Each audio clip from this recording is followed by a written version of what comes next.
Grégoire et le vieux libraire de Marc Roger, lu par l'auteur. Premier lundi du mois de juin. Chambre 28, 16h50. Monsieur Piquier m'attend. Rez-de-chaussée en cuisine, dernière main au rangement dans le bac à légumes. Jean-Michel ne me lâche pas. L'heure, c'est l'heure, on a dit 17h. Jingle RTL, 17h. Flash info. Il finit par grogner. File, mon salaud. Le tablier et la charlotte en boule dans mon casier.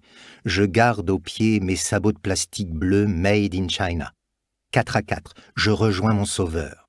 Sa porte est entr'ouverte. « Entre, entre, je t'attendais.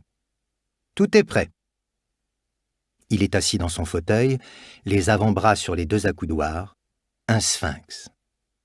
Il m'enjoint de m'asseoir. Je reste debout. Sans dire un mot, d'un signe de tête, il me désigne le livre en évidence sur la table. J'approche ma main, j'hésite. Ça parle de quoi? T'as le résumé au dos. Je me décide. Je prends le livre, regarde le titre et son auteur. Je le retourne. Debout près de la table à quelques pas du vieux libraire, je lis ce qu'il appelle la 4e de couverture, concentré comme jamais. Il m'interrompt. « À voix haute, s'il te plaît.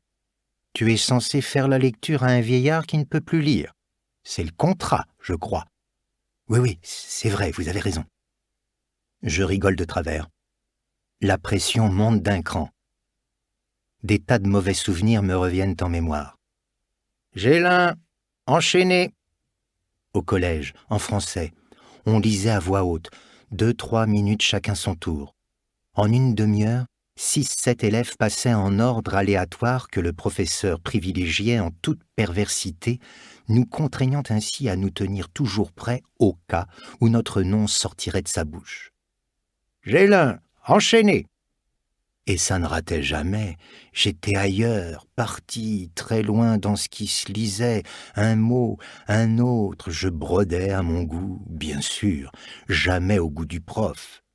Gélin! Grégoire, tu m'entends? La voix douce du vieux libraire me tire de mes pensées.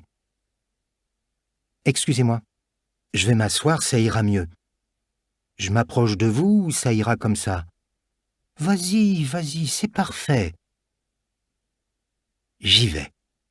L'attrape-cœur de J.D. Salinger reparaît aujourd'hui dans une traduction nouvelle, occasion de découvrir ou de redécouvrir les aventures du jeune Holden que ses professeurs ont chassé du collège 3 jours avant Noël. 247 pages. Je déglutis. Ça commence fort. Il va falloir combien de séances? Monsieur Piquier se veut rassurant. Pas plus de 10. On a le temps, tu t'en fiches. Je t'écoute.